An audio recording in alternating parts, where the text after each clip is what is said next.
Hi, this is Michael Uslan. You're listening to Batman on Film.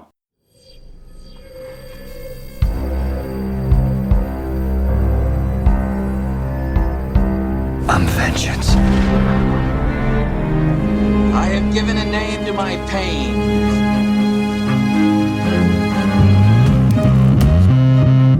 The Batman. Always waiting for some Batman to save you. It's simple. We kill the Bat of Gotham. I'm Batman.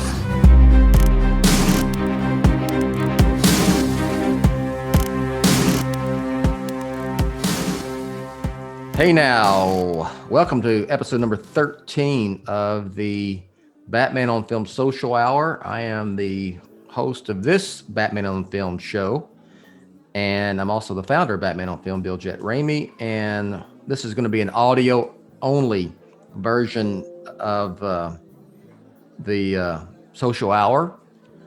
He's so good looking.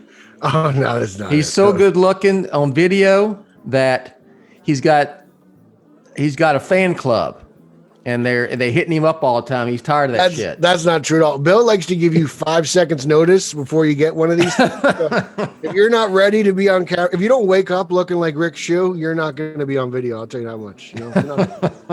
All right. So anyway, we're going to talk a little bit of Batman and some DC on film news, and then Pete's going to give us a short review of Godzilla versus Kong, which he watched last night.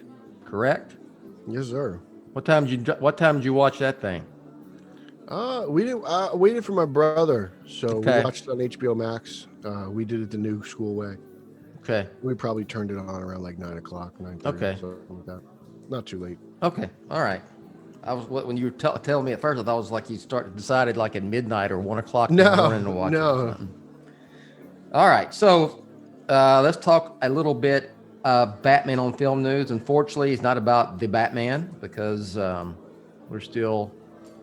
about 11 months away. And I think the focus, Pete, between now and August will probably be Suicide Squad. And probably should be, you know. And then after that, you've got what, 6 months or so before the Batman, so they can really ramp it up. Yeah, I hope so. I hope Yeah. it doesn't get pushed back. I know Venom got pushed back again. So, well, I imagine it's because Sony doesn't have a streaming platform. But Yeah, I just hopefully I want to see the Batman. it looks on like the big screen. Yeah, and it looks like it's going to be the first Warner Brothers theatrical only release, from what they're saying, because they're gonna, Warner Bros. Made a big deal with Regal, or they're cutting out the HBO Max simultaneous releases after this year. So Yeah, I just I hope everything is safe Yeah. and sound, and yeah, I just want to get back to movie theaters and large ice cold sodas, or as a Coke as they call them down in Texas. everything's so. a Coke. What you want a Coke? Yes. What kind? Dr. Pepper. Okay, that's how it goes down here. All right. So, real quick, speaking of that sort of stuff, while I turn my phone off, the Texas Rangers opening day is next Monday at home. Okay. They're having a packed house crowd, full capacity. If That's the only, I think, not only around major league this team. area, things are different up in New Jersey. But I know the Yankees open up today. I think they're gonna have like 9,000 people in the stand. Okay. I just thought I'd throw that out because I know you're a baseball guy. Thought that was kind of, and then then they're going to 75%. So it's 100% opening day, then it's 75% for the rest of the season. Just making up the rules as we go along. Sure we are. Yeah. I'm sure everybody there has been vaccinated too. And they all wear a mask. Yeah. Don't get me started. Okay. Long So let's talk about the Long Halloween. We've heard about this movie for years. It's been rumored, and then we finally got an announcement, and they're doing a animated Long Halloween movie. And yesterday the news came out that on a tray, I think it was Hollywood Reporter had it, that they announced the voice cast. So Yes. let you know what you think. Let us know what you think here. Let's see. I'm reading it off of Batman on Film. Jensen Ackles leads the cast as Batman Bruce Wayne, and the late Naya Rivera voices Selena Kyle Catwoman. I didn't know she was going to do that. That's sad, you know? Yeah, I'm just happy she got her stuff recorded. Yeah. It's sad that she passed, but a nice little swan song hopefully going off. Yeah. What about Jensen Ackles? I had no reaction either way. So the name, it's I don't know too much about him outside of My Bloody Valentine, which came out in 2009. So like most actors, he got his start in a horror slasher movie. Yeah. Not too real familiar with him, but interested to see what he brings to the table. I know he was big on that show Supernatural, just from Googling. It seems like that was one of his, his big shows. And I've never watched. I never watched it either. So that, so I know nothing. But if this was a live action movie, I'd say he's handsome enough for Bruce Wayne. Yeah. So he fits the bill to an extent. I'm excited to see what he does with the voice. That's always the big thing. Yeah. There. And he played. Was he Nightwing or was he Red Hood? In Under the Hood. Yeah. I believe he was Red Hood, because I believe Nightwing was Neil Patrick Harris. Okay, so he's stepping up a notch. He's going to the main dog now. Yeah, huh? he got getting called up for a cup of coffee, right? Yeah. Yeah, for sure. So I just saw some reaction on social media like, I can't see him as Batman. I'm like, oh my God, come on now. It's going to be. Don't they say that about every guy who gets cast as Batman? Yes, I mean it's just the voice only, and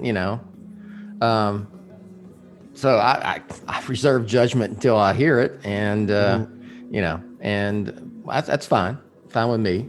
Let's see, you got the rest of the cast is Josh Duhamel. I always say his name. I can't pronounce his name correctly. I apologize. Is Harvey Dent.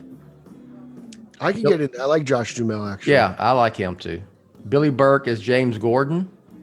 Mm-hmm. Not familiar with Billy Burke. You got any intel on that dude? It was Troy Baker who really stood out to me. He's played the Joker before, I feel like, and I remember talking to Ryan Haas about it. And he goes, "If he's just doing a Mark Hamill impression, I'm not going to get down with that." I got to laugh at that because I was like, I don't remember what he actually was in as the Joker. We're so spoiled that we get so many of these. Troy Baker? He's the Joker. He was also voiced Batman. So, I think what was it? Was it Batman Ninja? He did the Joker and Batman? I think he did do Batman Ninja. And that was an interesting take. I remember I covered that for Batman on Film. Yeah. At the red carpet. Shout out to Gary for getting me in there. And you. But it was interesting. He was also the Joker in Batman Unlimited. Yes. That's a web series. He did some Justice League action stuff. He's done.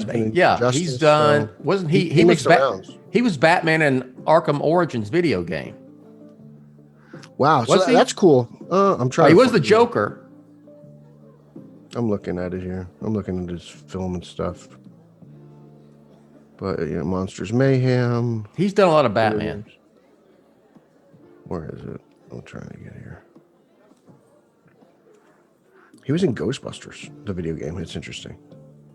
I love voice actors. They do so many things. Yeah. You're like, oh, I didn't know this guy was in this. I can't find it. But, Arkham City, he was Tim Drake Robin. Okay. And he was Two-Face, and it credits him as Nightwing. So it's interesting. I'm excited to see. I don't know. Like, oh man, Batman Ninja was such a different experience. So I wonder if he tries to bring, because that was like a whole different thing, try to copy that whole manga style of animation and that over the topness. So I don't know if he's going to bring that to the table, but they did release one photo with the THR report, right? And that's it doesn't. I'm kind of bummed it doesn't mimic Tim Sale in a way. We'll get there. Let me finish the rest of the cast. You give me any thoughts on that, and then that's where I was going to go next. Go for it. Okay. I'm jumping. Let's see. Billy Burke is Gordon, Titus Welliver, Carmine Falcone, I'm not great at pronouncing names. David Das Malchin as Calendar Man. Of course, Troy Baker as Joker. Amy Landecker as Barbara Gordon. Julie Nathanson as Gilda Dent. Jack Quaid as Alberto Falcone. Fred Tastaciore. Tastaciore.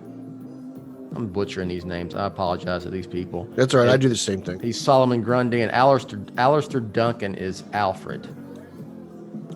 I want to say Alistair Duncan was Alfred in the Batman animated TV series. Maybe. I don't know. Let's see here. It says Troy Baker was Joker in Arkham Origins. He was Batman in Lego Batman 2, Lego Batman 3, Batman Telltales, and Batman the Enemy Within. And he was that's what it was. The Telltale games. He was Batman. He was also Dick Grayson in Injustice and Jason Todd in Arkham Knight. Yeah. So he's voiced this guy can voice the entire Bat family except for Barbara Gordon. Yeah, just about. Just about. That's how you get steady work, my friends. Yes. Chris Palmer is directing from a script by Tim Sheridan. Jim Craig and Kimberly S. Morrow are producing. Oh, I like Sheridan and Craig. I like those guys. Butch Krieg, I think it is. Lukic is the supervising producer, and our good friend Michael Uslan is an executive producer along with Sam Register. So, and that's all they've mentioned. And then they did give us a picture, and we got some reaction on that. I didn't know if they would go with try to adapt Tim Sale totally, and then they haven't. If you look at the picture, it's more it's not. It doesn't look like with the connected animated universe stuff. It looks it kind of looks So it's not, it's Batman. Obviously, I feel like they haven't. In the beginning, they tried to do that. We're going to mimic the artist of the book.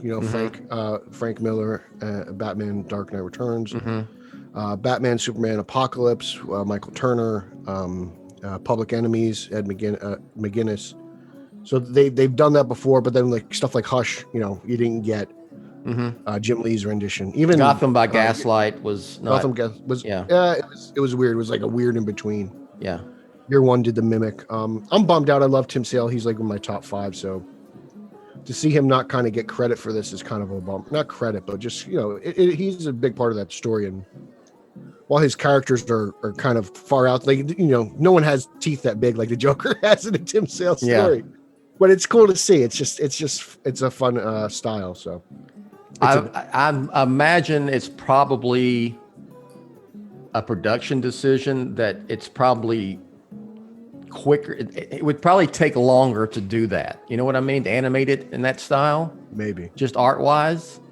And it looks also like this is going to be more of an adaptation rather than a straight up adaptation, more of an inspired by one. Kind of like Gotham by Gaslight and Hush, and you're getting those hints. Yeah. So, and I actually, to be honest, I like that over straight up adaptations. Now, I do like the Dark Knight Returns animated film. I like Year One, but you know exactly where the story's going. Yeah, and I like what they did with Hush. I thought it was creative. I thought it was different. It's still the same story at heart, right? Yeah. And like Gotham by Gaslight. Spoiler alert, I had no problem that Gordon ended up being. I thought it was a pretty good twist that Gordon. I was into the twist. I know some people aren't into the twist, but I was like, oh, I didn't see that coming. No, I didn't either. So that's why I say I like that, kind of stuff. So, well, I guess we'll get a look at it here pretty soon. I'm sure that super PR guy Gary will be sending out some stuff soon. Probably get a trailer and whatnot, and then right now. We're getting a lot for Batman and Film, and everybody else is getting a lot for the Justice Society World War II movie, which I'm kind of really excited about that one. Pete, I don't know about you, because I kind of like that. I love superhero movies that are period pieces, you know? And once you involve the Flashes, you got me in. I love Barry Allen. I love Jay Garrick. I love all the Flashes. And one of my big things now is I'd love to see Justice Society spinoff out of Black Adam, which we're going to get to next, Black Adam. But you know, do a Justice Society live action set in the golden age, World War II type. You know, the JSA is movie. getting a lot of love recently between Yeah. Stargirl and Black Adam. For sure. And, you know, Jay Garrick on the Flash. So Yeah. they're So getting. I'd love to see. I'd like to see a full on like the classic lineup. You know. That'd be great to see something in the 50s. You know. Yeah, I'd love it. I'd love I mean, pure old, like the old school Jay Garrick, Flash, Mm-hmm. you know, Dr. Fate. I mean, a lot of these are, I think the Alan Green Scott, Green Lantern. Lantern. Yeah, all of it. Just do it like that. Ted Grant. Hell, that may be, you know, since it could be a spin-off on it could be a good like spin-off from HBO Max. Spin it off of Black Adam and do. I don't know if they would do it on HBO Max, considering basically the new JSA is out of Stargirl. You know, there's you know, you've got Dr. Midnight. Is that series on HBO Max or is it? It's on. I think it's on like CW and HBO Max. Okay. And I think HBO Max is putting some money into it, kind of like Superman and Lois. Okay. I think there's some kind of deal that HBO Max does a little bit with the CW, so they can get their shows on their network too. So. Okay. I just know Hamada, Mr. Hamada said that when they do a big screen DC film, they also look at, hey, how can we spin something off onto HBO Max, like the Batman, you're doing the Gotham PD police show and so forth. You've got Peacekeeper coming out of the Suicide Squad and what have you. So anyway, to not go off on a big tangent, there you go with Long Halloween. And then we mentioned, we got off into the weeds with the Justice Society, and I mentioned Black Adam because the Justice Society is actually in Black Adam, and it has a release date. Warner Brothers sent that out. They sent it to Batman on Film and other outlets earlier this week. I think it was Monday. Mm-hmm. And it was actually late. I got it first thing the Monday morning, and got a poster, I guess, one sheet, some art with the logo. And the date is July 29th, 2022. So a little over a year from now. And it'll be following the Batman in March, and then Black Adam in July. And that's pretty I'm prime. excited for that. That's like, you know, that is like Dark Knight trilogy release date time, you know, Part of the summer, July. right? Yeah. Old school summer tempo movie, isn't it? Right? Like, Yeah. Big hopes Yeah. for Black Adam there. Yeah, I'm just really pumped. The cast looks impressive. I mean, Aldous Hodge, Pierce Brosnan. I'm like, man, like, I'm excited to see Dr. Fate finally. So you got to have. in a movie. With Pierce Brosnan's playing Dr. Fate, so there must be like, is the Justice Society older? You know, is it an older version of them? Well, Dr. Fate can vary. Yeah. He's kind of like True. like Invasion of the Body Snatcher type superhero type guy. You know what I'm saying? Yeah. He kind of inhabits a body. Yeah. Nobu, the the great Nobu. Yeah. So I'm wondering, but like, because Hawkman doesn't really age, and I've been seeing pictures of Aldous Hodge on social media, and the guy looks just absolutely jacked. Like, this looks like a dude who's ready to take on the Rock in a fist fight. I was like, I can't believe this dude's so big. He was big in the Invisible Man, and like now he's just taking it to the next level. So I think these guys must be working out together because they're enormous. But so the tagline is the hierarchy of power in the DC universe is about to change. And that's been something he's been talking about for a while. I remember back in the day, The Rock was always talking about how he wants to throw down with Cavill and Superman. So, he's always, go big or go home. And I'm excited to see what happens. A lot of people are speculating that Cavill will have a cameo in this movie, but I'm not looking too much into that as much as I am to what's actually. If I'm Cavill, I'm like, nah. I'm not. This is Superman, and also with me, I'm like, do a Man of Steel 2. If you're not going to do it, I mean, you're going to reboot it. We talked about that on another show. Give me my own movie. But I mean, why put him in these cameos, Black Adam or Shazam not unless he's 2 strapped for cash, stuff like unless that. Cavill needs the money, I don't think he. I think he's good. Yeah. I'm Cavill. I'm like, I'm gonna go try to be James Bond. You know, I wish. whatever. One day. Yeah. He might be the biggest Bond we've ever had. Yeah. Bond's usually a slender dude. Cavill still looks like Superman. What's his name was pretty jacked up in some of these movies, though. Daniel Craig. He was toned. Cavill's jacked. Like Jack. Cavill, Yeah. He's a beast. Daniel Craig's definitely, he's definitely in shape, but Cavill takes it to a new level. Yeah. Yeah. So we got a date for Black Adam. Just overall? Are you like super excited for this? I'm really excited because this is like, everyone's always like, oh, another Batman reboot, another Superman, another Spider-Man. Like, we've never seen Black Adam like this before. Yeah. Like Hawkman, and he had a cup of coffee on the CW, but like this, I'm dying to see what Hodge brings to the table. And Dr. Fate, I think he had an appearance on Smallville. But yeah, this is like a big major motion picture. I'm sure I wore a leather vest, but I was a kid. I was into the original Captain Marvel. I still can't call him Shazam. He's still Captain Marvel to me. Mm-hmm. And Black Adam was always, the villain. I just can't. And now he's more of an anti-hero. That's how he's being depicted. He's kind of like, sometimes he is, sometimes he's kind of Catwoman, I guess. Okay.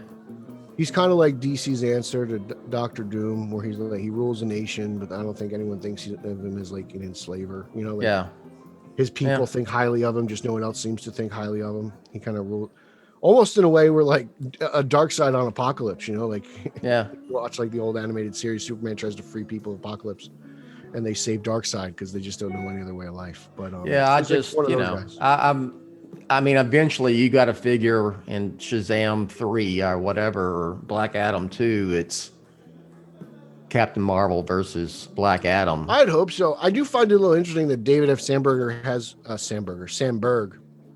no real input on Black Adam, being that he is going to probably be the big bad guy of the third movie. You think there'd be some kind of connective tissue, because he did tease Black Adam in Shazam. They talked about like the disgraced figure who had the power of the gods at one point. So it's interesting that Sandberg doesn't really kind of have control over that sector of his world, but we'll see. I'm looking forward to it. The Rock is just so charismatic, and he's everyone loves him. So like having him on the DC side of things is a real positive, because I think people get really pumped up for this movie. Well, they've been like talking about it since 1999, him playing Black Adam. And I'm exaggerating the date, but it's been a good decade. This has been and it's like one of those things where, like, Warner Brothers is known to, like, here's our slate, and then like 6 months later, slate's changed, new slate. Yeah. And Black Adam has seemed to stand the test of time. It's been that one movie who's kind of that's good casting, Yeah. It just means, I also think it means The Rock really wants to do it, and it's something, maybe he really does like love Black Adam as a character.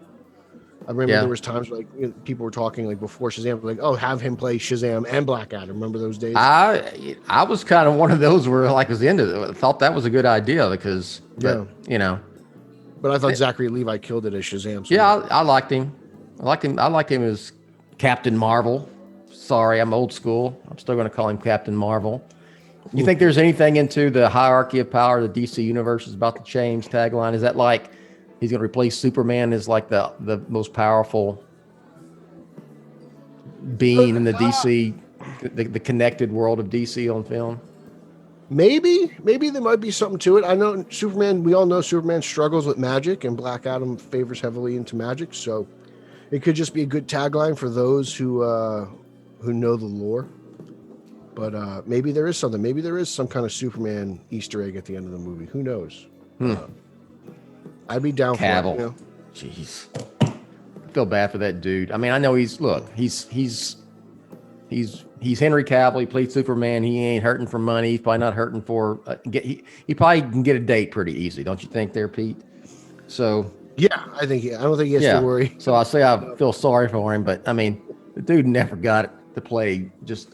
He never got to play straight up classic Superman, except, quite frankly, in the Justice League theatrical release. That was like the only time. So bums me out. All right. So Black Adam's coming. got a release date. Follow the Batman in 2022. And so you watched Godzilla versus Kong on HBO Max. Oh, give us a short, give us a little review here. Oh man, it's totally out there. It's bombastic. It's just it's over the top, but it's great. Like there are things that don't work, but everything that does work works so well where you don't mind it. It's as close. You could see like there were always rumors of like, oh, let's try to cross over Godzilla with Pacific Rim. And you could see like, okay, I see where that kind of connective tissue could be. Okay. And it leaves both characters in a place where they can go forward. And that's cool because I love both characters, but man, like I love this version of King Kong. Like he's it's weird how you can say like this gorilla is so sympathetic, like you just like, man, I'm just rooting for Kong here. Like I'm just like I've always I don't care what Godzilla's kind of a dick.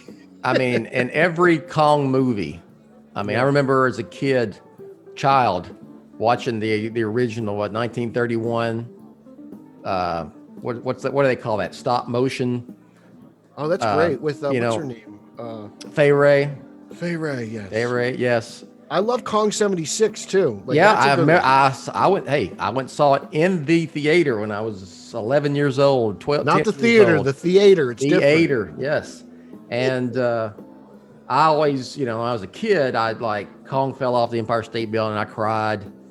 And I even as adult with the what was the one they did, Peter Jackson, That's a good one. I enjoyed that. I don't want Kong to die. You know what? I really didn't either. And I was like, at the end of the movie, I'll just say I was very happy with the end of the movie. Yeah. And I really enjoyed it. What did you think of Kong Skull Island? I was about to ask you the same thing. I liked it, it's probably my favorite out of all these MonsterVerse movies. If I had to rank these MonsterVerse movies, I go Skull Island, I go Godzilla 2014, Godzilla vs. Kong, and then Godzilla King of the Monsters. But I think there's a big gap between 3 and 4. I think the top 3 are really good. Yeah. And then King of the Monsters is like, I just want to see the monsters. Like the people are so bad at their acting. Yeah. It kind of ruins the movie for me. But the Godzilla vs. Kong was really fun, or Kong vs. Godzilla, whatever that, I can't remember the hell this movie's called. I loved every minute of it. And man, sometimes CGI just doesn't look good. It looked absolutely amazing in this movie. It really did. I'm looking forward to it. I'm going to go see it with my youngest son.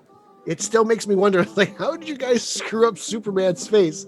I know. You can make these two monsters look so real. Yeah. It's nuts. I'm going to go see it on the big screen. You're going to have a blast, really. And the action scenes are great. Yeah. Because I got HBO Max, and I told you before we started recording, I was like, man, I've been thinking like, okay, I'm just going to watch it, and then I'll go see it. But I want to see that. I mean, you got King Kong and Godzilla. You want to see that? The final battle in China is on the big screen. Yeah. I'm like, wow. What do you? Okay. Is Hong Kong really lit up like that? Because it looks like Barbara Link's Gotham City. So, what would you give it a grade? I give it a solid B plus. I really enjoyed it. I think it's good. I there's some flaws. There's a lot of forced humor. It's really sci-fi heavy, and it's the most sci-fi King Kong movie you'll ever see. And at times I'm like, man, King Kong is too damn smart for it. So good, but it's just a lot of fun. You just sit back, you watch them beat the hell out of each other. The action's great. The CGI is really wonderful. I got no complaints. It's weird. It after like BVS, you kind of wonder about versus movies, and I I think they did a better job with Kong vs. Godzilla than they did in BVS. To be brutally honest with you. Are they they end up BFFs? Don't tell us. I'm not gonna go that far, Don't tell but us. You'll see it. We can have spoiler talk like we did for Justice League. I called Bill up after I saw Snyder's Justice League. And he goes, I was like, we got to talk. He's like, you won't talk? We're going to do a podcast. You sure you won't talk? And I was like, I got to get this off my chest. I got to talk to somebody. That's true. So we had 2 podcasts that day. Yeah. Before and after. Because I kept saying, all right, save that for the show. Okay, we should save this for the show. And I said it like 27 times. But anyway. Yeah. He's like, shut up. So Speaking of monster verses, since you brought that up, and I mean, this is another tangent, but whatever. Has Universal ever really got going on their, classic monster verse they were planning? Well, I they know, were going to start it with Tom Cruise's Mummy, but that Yeah. bombed and then they stopped. And so then Okay. they did You got the Invisible Man, right? with Hawkman. Have you ever seen that movie? Yes. Oh, it's phenomenal. I love it. So Yeah. after that, I was like, I can't wait to see this guy's Hawkman. I watched it last October for the first time. So it was funny because Johnny Depp was supposed to be in that movie. So it's changed. I don't know what they're doing. I would love to see some kind of real, not necessarily a Mary Shelley Frankenstein, but something that Look, when I was a kid, again, I mean, we get those old Universal, King Kong was Universal, but you had Dracula and Frankenstein, and all that, Wolfman, Invisible Man, and I was all into those. And then they crossed over, and then you even had Abbott Costello versus Frankenstein. I mean, just crazy stuff. But the one that I really like, actually, and my favorite one is Creature from the Black Lagoon. Yes, yeah, that's my favorite. I would love, Yeah. oh man, and I would love someone to actually adapt that in some form or fashion because I think you can make a really good horror movie out of it. And there's bits of it in like Anaconda, and you could see it in what was it, that Del Toro movie he did with the underwater thing, Shape of Water. Like there's pieces of it, but I would love a true like just kind of reimagining of that. And the Karloff Mummy, like as much as I love Brendan Fraser's Mummy movie, I would like a more traditional Mummy movie. I grew up on those. Like my mother showed me those movies. So I grew up on them. I never was into the Hammer stuff, the Hammer Studios from the UK, Dracula and Frankenstein and all that. But the old school Universal classic monsters. Bela Lugosi. I love Bela. Yeah. I even love Bela as Frankenstein. He played Frankenstein. He did play Frankenstein. He did. He did. All right. So I could really go off on a tangent. One last thing I'll ask you, since we started off with some Batman with the Long Halloween movie, let's finish up with some Batman, and we'll keep it with the animated stuff. Is there a Batman story that has not been adapted to animation that you would like to see, given the animation treatment, like Gotham by Gaslight and Year One and Dark Knight Returns? I'd like to see some kind of I'd like a five-way revenge. I'd like to see something like that. Like I'd like a classic like one story, but I don't know how long you can make that into a movie, like how you can make it into a movie. Because they complained the Killing Joke was too short to make into a movie. So I don't know if one book you can adapt into a movie, So they had to add that whole Batgirl subplot. With the same, kind of going to the opposite side of that coin, like I love No Man's Land is my favorite story, but it's too long. So like, how would you condense No Man's Land? Then probably one you're not too high on. Nightfall. Like I would like to see something like Nightfall adapted, because if they're doing all these big stories, like we've gotten Dark Knight Returns, we've gotten Year One, we're getting Long Halloween. It's like you're doing all the big. I like Nightfall. They've got to come, right? I mean, Nightfall was fine. It gets a little messy in the middle. The whole thing together was just too much for me. I mean, the whole Night's End, Night Quest, and all that. It was too much. Dark Victory. I'd like to see. If you're going to do Long Halloween and it's successful, I'd like Dark Victory. Yeah. I'm big on this story, the Bruce Wayne murderer, Bruce Wayne fugitive storyline. I think that could be a really cool two-parter. I like when they do the inspired by adaptations better. So there's a lot. I think there's some classic Batman stories that are just not like Joker's Five-Way Revenge you mentioned from Batman 251 1973. That's a one self-contained regular old classic comic book story. Yeah, I think you could probably stretch that out and turn it into a 80 minute movie. I think there could be like several. Batman the Cult. I think could be something. I'm looking at my bookshelf right now. I'm like, I was thinking, trying to brainstorm. I would like to see like Batman the Monster Men. That'd be great. But I would like them to honor Matt Wagner a little bit. Yeah. And I was thinking, do you do it? Or like say, what is it? The other part of Dark Moon Rising, Batman, the Mad Monk, Batman versus the Mad Monk. They're great stories. I mean, you could do that. Do like the original. Would you want to see that like set in 1939 and like I wouldn't old mind seeing school, kind of as a period piece, just old kinda school different. art, that like Batman with those sideways kind of long ears, like when he first came out. That would be, I mean, especially I thought after what they did with Soul of the Dragon, making that kind of the 70s movie, I was like, I trust you guys. You guys, know what that you're was doing. cool. I'm trying. I'm just cool thinking. angle. Let's get it. Throw out a couple more while we're here, and then we'll get the hell out of here. I think the Batman War Drums, War Games, War Crimes storylines are interesting. But how many people? And maybe you can kind of attract the eye of the general audience to an extent because it's like the female Robin, Stephanie Brown. Mm-hmm. Not many people may know about her, so they're like, "Oh, what's this all about?" And ultimately her demise and how all those plans work out with Matches Malone. It's an interesting story, I think. What about White Knight? Is it too long? I just think it's too soon, right? Yeah, true. Don't you want to let it? I would rather have some more "quote unquote" classics be given that. I think White Knight's up there, but I think it's low on the totem pole right now. Sure. Right. I think there's other stories that need to. But then again, it's like, what do? Do you just capitalize on the popularity in the moment too? Yeah, maybe some of the stuff from the 70s with I'm not going to tell Warner Brothers how to run their company. Yeah. we suggest. That's what we do. I just have an idea. I'm not going to tell them what to do. We respectfully suggest and respectfully lobby for good Batman stuff. We don't spam hashtags across the interwebs. That's what we do here. I had another one I was going to mention. Oh, the 70s stuff with Marshall Rogers and like Laughing Fish. That whole what do they call that? Strange Apparitions. Ryan Lauer. Yeah. That would be fun to do. I mean, there's no shortage of stories to do. It all depends on, I guess what they want in the moment. Like something like Soul of the Dragon is so far. It's not that it's far out there, but it's unlike anything they've ever done. So I see why they did it.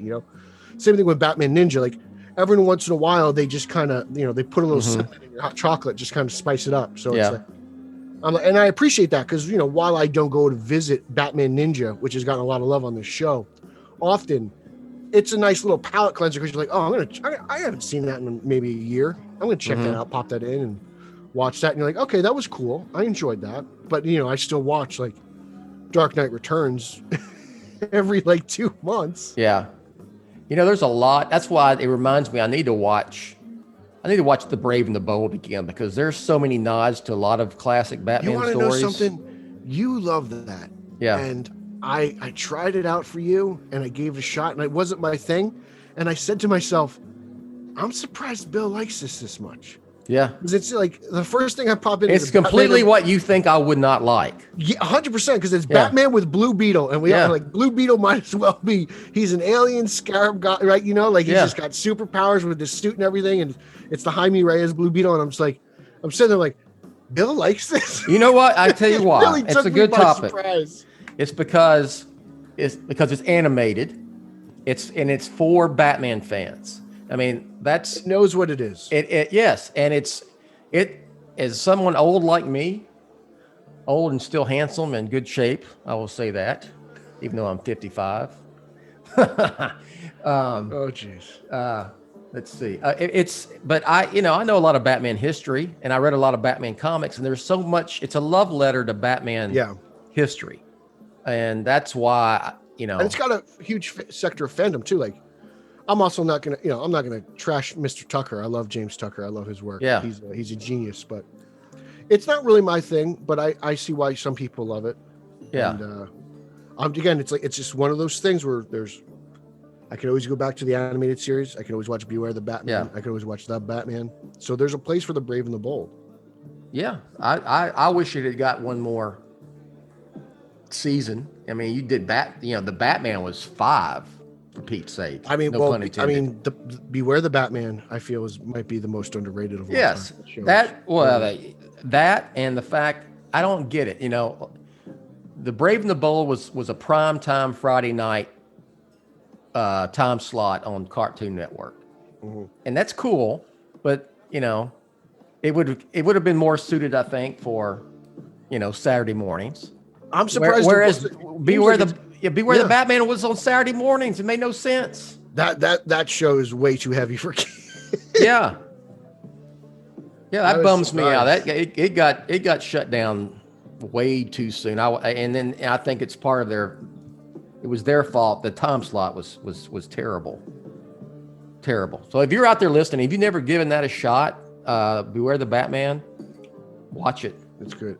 It's an interesting animation style. There hasn't been a bad animated Batman series, I don't think. I can Probably say something. not I can say something Jason good was about Robin. all of them. Yeah.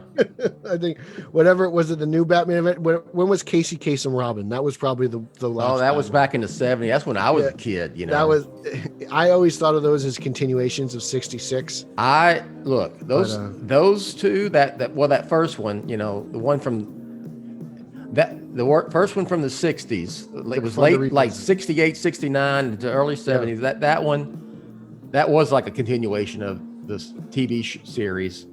But when I was a kid, I watched that Saturday mornings. I thought it was damn serious as hell. And I mean, it was like animated series level for me when I was 4 or 5 years old. And then I think in the intro, the Riddler has a pink outfit.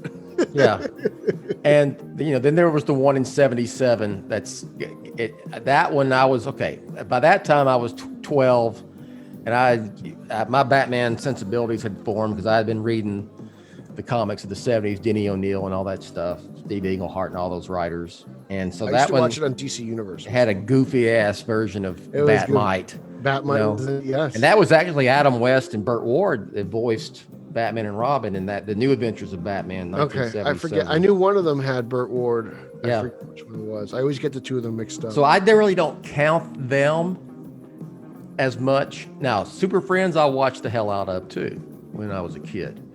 But when I say really hasn't been a bad Batman animated series, I kind of start with Batman the animated series and then progress up to I love the animated. Beware the Batman. I'm not as high on Justice League Unlimited as everybody else. I think it's To be honest, the only episode I've ever watched was the epilogue for Batman Beyond. I did not like that. The first season was really good. I'd rather focus on one character individually. Like having them team up every once in a while is cool, but I'd much rather watch Superman the animated series. I could have a whole topic. I'm not going to even that Green Lantern animated series. I really enjoyed. Yeah, was good. I'm not gonna get off the weeds because I could go, but there is a show we should have at some point about what works best Batman in live action, because I'm a firm believer that Batman in live action, it works the best when it's Batman and his roots of street level urban crime fighter. But Bill, it works in the comics. I know, in the comics, and it works in animation too. Yeah, and I know everybody in the world watches animated superhero cartoons. Everybody. Everybody reads comic books, so they get that. People were like, "You still watch cartoons?" I'm like, "That's an animated. It's like it's an animated series." I try to defend myself, and it's like it's pointless. No one ever just thinks you're like a 5-year-old who watches. Well, it's like when I get these McFarlane, all this other stuff, and it's like you getting these dolls. I'm like, these are action figures. These are collectible action figures. They're not dolls. They're not. Dolls. What's that? 40-year-old version throwback right there. Yeah. I am Aquaman. Yeah. Oh, one other one I want to mention I'd like to see, and I wrote something about this on Batman on Film, since they're doing that Batman 89 comic book. Yes. Spin that off and do a damn movie. Do an animated movie. And you know what? I heard some whispers that that might be something that's may have a little life to it. I have long wanted, and I've wanted this for so long. I've always wanted, I don't know if he'd do this because I feel like he hates doing this stuff, but I'd love to see what Tim Burton had in store for Batman 3, whether it's kind of like a Nightmare Before Christmas type vibe or Corpse Bride type thing. I'm sure he didn't have, I know he wasn't so far, he had an idea. He kind of like, he knew who was going to be involved and what was going to be about. So I would have loved to seen that. And it's a shame he passed, but I always wanted to see what Joel had up his sleeve or whatever, because Joel had an idea post Batman and Robin. Like the rumor is he always wanted to do like his Batman Year One, like he wanted to take it back to some point like that. And I know he didn't want to end on Batman and Robin, but they were going to make what we called Batman Triumphant Unchained, right? For years, but it ended up was actually Batman Unchained. Yeah. And that was going to be probably more between Batman Forever and Batman 89 type of vibe. So I always wanted them to. And there's a script for the damn thing. It's sitting in Warner Brothers vault somewhere in Burbank. I'd love to, and it's never been even a comic leaked out. I'd like to get a comic book version of that. Just those are things that's for you as a fan, you want my extra money, like that's what's going to sell it. You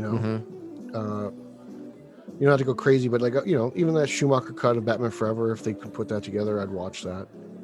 Because it's done. They just got to assemble it right. I don't know, but that's filmed. Yeah, they just have to recut it. But yeah, I'm on that. I'm not holding my breath for that. No, if they give it to me, they give it to me. Again, I'm not going to tell them how to run their company. Yes. I can just say I would like to see it, and if I see it, thank you. And if I don't, I'll move on with my life. Yeah, I got much more important things to do than worry about what Warner Brothers. Absolutely, and I'll just take what they can give me. I did see. I'm here. I go again. I just thought of something. This morning I saw this on Twitter, and it's really cool. Someone animated the Batman trailer. Yeah, did you see that? Phenomenal. Yeah, that looked awesome. great. Yeah.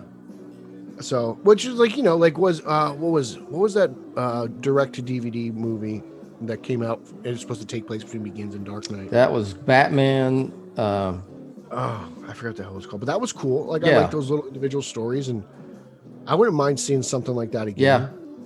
Yeah. Before or after. Gotham Knight. Yeah. Yeah, that's what it was. Emma Thomas was the main producer on that. I haven't watched that. Yeah. No, that was a good one. I also like those DC universe, and they're coming back. Those little what do they call them? Showcases. Those animated showcases. The Green Lantern, the Green Arrow one was really good. Yeah. The one with the Spectre was awesome. Okay. You ever see that one? Oh, you got to see that one. Remember? Yeah. I'll check it out. That makes me want to see a Spectre movie, and I want the Spectre to be in the Justice Society.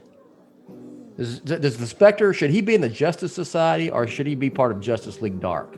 Crispus Allen was in Justice League, so who knows? Maybe he's in the DCEU. Because historically, the Spectre was one of the original of the Justice Society. Yeah. Well, he hops from body to body too, doesn't he? So, he's kind of... Spectre can, yes. Yeah. But he also... you know what? You've mentioned this, and I agree. And because, I love my man Neil Adams. A Dead Man movie. Yeah. I think a Dead Man movie could be kind of like Warner Brothers' answer to Ant-Man, because I feel like it could be comedic. It could be funny. If you went that route. I just think that's who the character kind of is. Like, sure, it can be dark and depressing, but like I feel like if you can get like a Paul Rudd type person to be Dead Man, I think it would work out. My vision of it always was you do it like old Quantum Leap TV series. You ever see that? Yeah. Oh, you're going back 90s. Yeah. 90s? That's 80s, I believe, brother. Yeah. What? I thought it was 90s. Yeah. Quantum Leap. And you do it kind of like that. But 89. Okay, so it's early 90s. But he's gonna be in Justice League Dark for sure. Dead Man on HBO Max. I'm looking forward to that too. Quantum Leap ran from 89 to 93, so I wasn't far off. Yeah. Okay, we're both right. Yeah. I'll take that. I like that Quantum Leap episode when he leaps into Elvis's body. You ever see that episode? I wonder why that one's your favorite. Uh-huh. Yeah. Oh. It was good. All right. Can you do an Elvis? Can you do an Elvis? Oh. Have you ever done an Elvis impression on this show? I don't think I've ever done an Elvis impression, Pete, but I'll work on that and I'll get back to you when I get a chance there. Thank you. Do you ever talk Elvis to Rachel? Does she ever like, Bill, you got to shut up? You ever go No, but I'm going to now because I'm going to annoy the shit out of her this afternoon. I am so sorry, Rachel. Because I've been trying to do. I'm going to go here. I go again. You ain't nothing but a hound dog. I was going to. I've been wanting to go to a Halloween party, and I want to go as early 70s, super bad, super fly, pimp Elvis. Like, is that like blue suit Elvis? That like when the way he was when he went and visited Nixon in the White House. That one, yeah. So, because my favorite Elvis era is the Sun Records. That's 54, 55. That's my favorite. And now I'm gonna get off into Elvis tangent. And Elvis and Batman, they both wear capes. Yes, Elvis and was Evil Knievel. Evil. Everybody you like wears a cape. I liked Elvis. I like Evil Knievel. I had that. I had him. I had the action figure. Do you even know what I'm talking about? I do. It's like Duke Kaboom. Remember Duke Kaboom and Toy Story? Yes. Okay. Duke Kaboom is kind of a rip-off of Evil Knievel, but yes, and I think Evil Knievel was I think his whatever his family or whatever was like wanted to sue Disney for that, but that's a whole anyway. But I mean, good luck suing those attorneys. But I was like I had Evil Knievel, I had the stunt show set up, I had the van that you put the motorcycle in, but you put on that thing and you crank it up and take off. And I love that thing. What did you think of Michael Shannon's Elvis? Did you see Elvis? You know what? I watched it. He didn't look anything like Elvis, but I thought his performance was really good. He's a great actor. Yeah. I actually like there's one they did on Showtime back maybe in the 90s. Mm-hmm. It's of Elvis and Nixon, and that one's more funny. It's more comedy than the one we got with Shannon and what's his name? Spacey, I think. Kevin Spacey.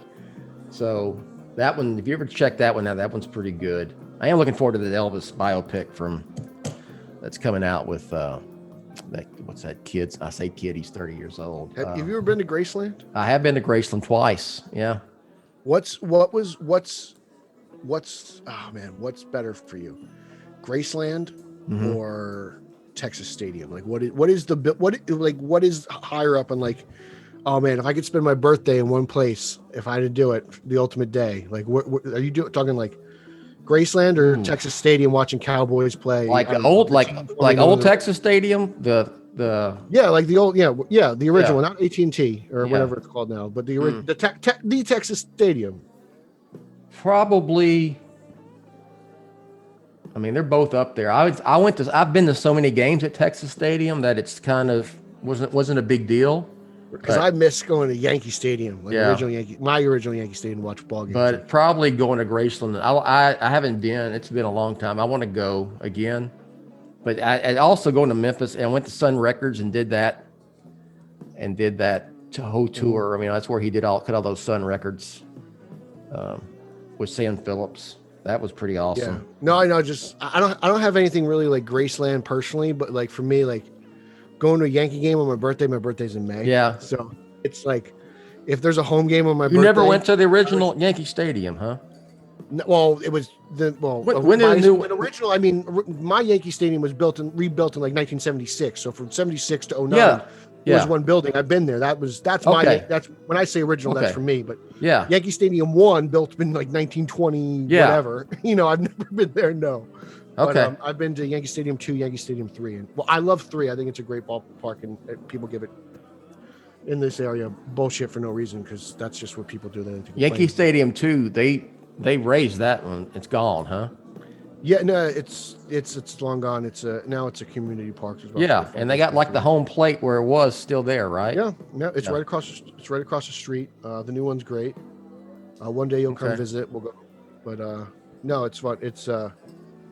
So like, well, on my sports bucket list, I want to go to a Yankees Red Sox game, and I want to want to go twice. You'll have more fun because you're not a fan of either. I want to go. I want to do one at Yankee Stadium, and I also want to go to Fenway and see it. Fenway is a beautiful ballpark, but it's made for a person of a different era. Yeah, I've been to many Wrigley. men my size are not going to be very comfortable. I've been there once. The seats are small. You been to Wrigley? I have not. I have plans though. I got a lot of friends in Chi-Town. I've been once. Ryan Lauer included. Okay. Yeah. Well, I'm gonna end this, or I'm really going to, because we stopped talking about Batman a long time. Yeah, we have. Elvis was a big Captain Marvel Jr. fan. That's where the whole cape. I couldn't tell by his getup. Yeah, that's where that came from. Oh, I like that Captain Marvel Jr. I was thinking about a big Captain Marvel Jr. when I was. They should put that in Shazam too somehow. I feel like Freddie. You know what? He wanted to do a Elvis deal in Shazam, and the studio didn't want it. They were going to use have an Elvis something to do, and then they were going to have an Elvis song in it. You know what? That Warner Brothers, they're always ruining directors' visions. I'll tell you what. Yep, that's it. Scoundrels, just scoundrels. Makes me want to go hashtag. I'm going to go hashtag it up. I'm going to stand out front of a building with a sign. How dare that Fortune 500 company do what they think is best? You know what's coming in 11 months, Pete? The Batman's coming, and you know what? We'll be having that watch party here in less than a year. I'm bringing some people. I'm trying to bring people down to Texas. I talked to Andy last night. I'm telling him, I was like, you got to come down. Get a group. There will be gumbo cooked. I'm cooking 2 gumbos. I'm trying to bring him and my brother. I said gumbo will be eaten. And I am going to also have some barbecue catered in. My buddy Andy's also a big fan of fast food burgers, so I'm trying to get him to try Whataburger. I talked to him on the Facebook group, had an exchange about Dr. Pepper. He loves that stuff. He posted something about Mr. Pibb that in the Suicide Squad trailer, and I'm like, okay, Dr. Pepper. I said I don't drink sodas. I did, but I don't anymore. But Dr. Pepper is greater than Mr. Pibb. He's like, oh yeah, I like Dr. Then went on Dr. Pepper, and I said, you need to. He told me he wanted to go to the Dr. Pepper Museum in Waco, and I said, you need to come down here, and then you need to have Whataburger. You got to have some Tex-Mex, and you got to have some barbecue. You come down. I had some Chewy's Tex-Mex. It was delicious. Yeah, it is. It was in Texas, right? It was. They've expanded outside of. Yeah, it was when you were up here for the Wonder Woman, right? Yeah, Plano. We did that in Plano. Yeah, in Plano. They've expanded outside of Texas, which kind of makes it. That kind of sucks. So. That kind of sucks. Okay, I'm going to give another tangent of food and about different food areas in Texas and different regions of food. This is not my fault. Okay. Batman talk stopped a while ago. The Batman's coming. We've talked about Black Adam. We've talked about the Long Halloween. We've talked about everything in between. Godzilla versus Kong. You want to talk about the weather? It was 41 here this morning, which is kind rainy down here. Yeah, 41. And but it's nice. It's nice and bright, except for the fact I got rear-ended this morning in my brand new SUV. I'm going to be dealing with insurance here after I get off with you. I've already filed a claim. Another whole story. Yeah, it was really fun. Okay, so Pete, plug away, please. You can follow me on social media. That's Instagram, Twitter, and Zack Snyder's favorite Vero at Pete Illustrated. Please follow the show that I co-host with the champion of Long Island, Eric Holzman.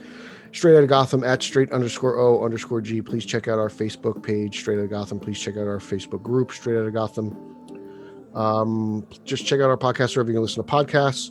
Make sure you read my reviews for Dark Detective, Detective Comics, Man Bat, and animated movies on Batman and Film proper. Check out Batman on Film YouTube for my interviews with Michael Uslan, Lauren Lester, Kevin Conroy, Tara Strong, among others.